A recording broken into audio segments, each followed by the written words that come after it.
નમસ્કાર ખેડૂત મિત્રો, તો ફરી એક આજના નવા વિડીયોમાં તમારું સ્વાગત છે। તો મિત્રો આજે આપણે વાત કરવાની છે કે 22મા હપ્તાની તારીખ જાહેર થઈ ગઈ છે। તો મિત્રો આ તારીખે આવશે હપ્તો, અને મિત્રો આ વખતે હપ્તામાં વધારો કરવામાં આવ્યો છે।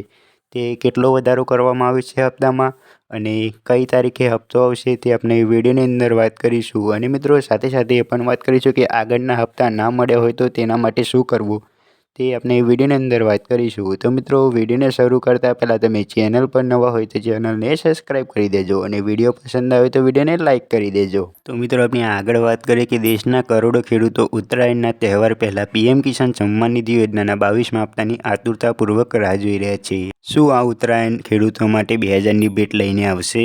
આ સવાલ દરેક લાભાર્થી ખેડૂતના મનમાં જ છે। આ યોજના હેઠળ સરકાર ખેડૂતોને વાર્ષિક 6000ની આર્થિક સહાય સમાન 3 હપ્તામાં પૂરી પાડે છે। હવે 22મા હપ્તાને લઈને એક મોટું અપડેટ સામે આવી રહ્યું છે, જે દર્શાવે છે કે ખેડૂતોની આ રાહ ટૂંક સમયમાં પૂરી થઈ શકે છે। એટલે કે મિત્રો ટૂંક સમયમાં 22મો હપ્તો ખેડૂતોના ખાતામાં જમા થઈ શકે છે। તો મિત્રો આપણે આગળ વાત કરીએ કે સરકાર પીએમ કિસાન સન્માન નિધિનો 22મો હપ્તો ક્યારે મોકલશે? તો મિત્રો સરકારે હજુ સુધી સત્તાવાર તારીખ જાહેર કરી નથી, પરંતુ ઘણા મીડિયા અહેવાલ અનુસાર ઉત્તરાયણ પહેલાં ખેડૂતોના ખાતામાં 2000 ટ્રાન્સફર થઈ શકે છે।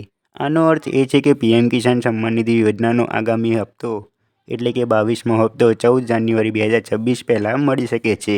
તો મિત્રો 22મા હપ્તાને લઈને કોઈ સરકાર દ્વારા સત્તાવાર તારીખ જાહેર કરવામાં આવી નથી, પરંતુ મીડિયા અને અહેવાલો અનુસાર ઉત્તરાયણ પહેલાં હપ્તો મળી શકે છે તેવું જાણવા મળ્યું છે।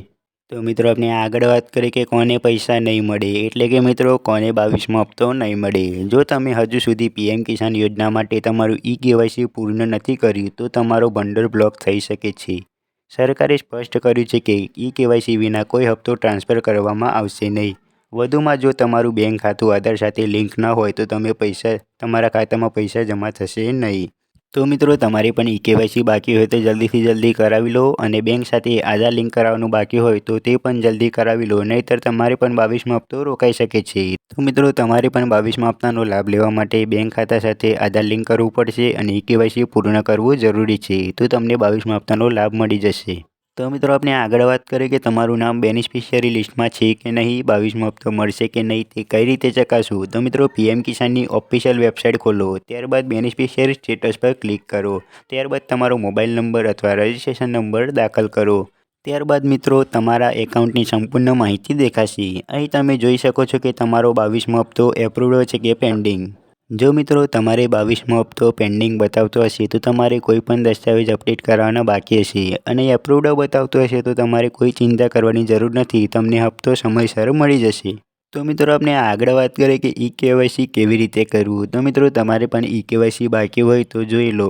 તો મિત્રો પીએમ કિસાન પોર્ટલ પર જાઓ, ત્યારબાદ હોમ પેજ પર ઈ-કેવાયસી બટન દેખાશે, તેના પર ક્લિક કરો। ત્યારબાદ મિત્રો તમારે આધાર નંબર નાખવાનો આવશે, તે નાખ્યા પછી ઓટીપી વેરિફિકેશન માટે આવશે। ઓટીપી વેરિફિકેશન થશે ત્યારે તમારા સક્સેસફુલનો મેસેજ દેખાશે। જો ઓનલાઈન ના થાય તો નજીકના સીએસસી સેન્ટર પર જઈને બાયોમેટ્રિક કેવાયસી કરાવી શકો છો। તો મિત્રો તમારે પણ ઈ-કેવાયસી બાકી હોય તો તમે પણ ઓનલાઈન આ રીતે તમારું ઈ-કેવાયસી પૂર્ણ કરી શકો છો। જો ઓનલાઈન ના થાય તો તમે નજીકના સીએસસી સેન્ટર પર જઈને બાયોમેટ્રિક કેવાયસી કરાવી શકો છો।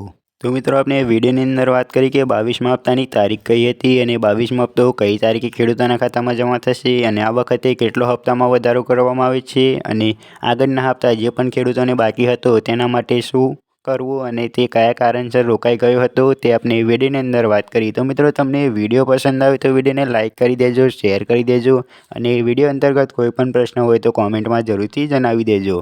અને મિત્રો તમે ચેનલ પર નવા હોય તો ચેનલને સબસ્ક્રાઈબ કરવાનું ના ભૂલતા। મળીએ આગળના વિડીયોમાં।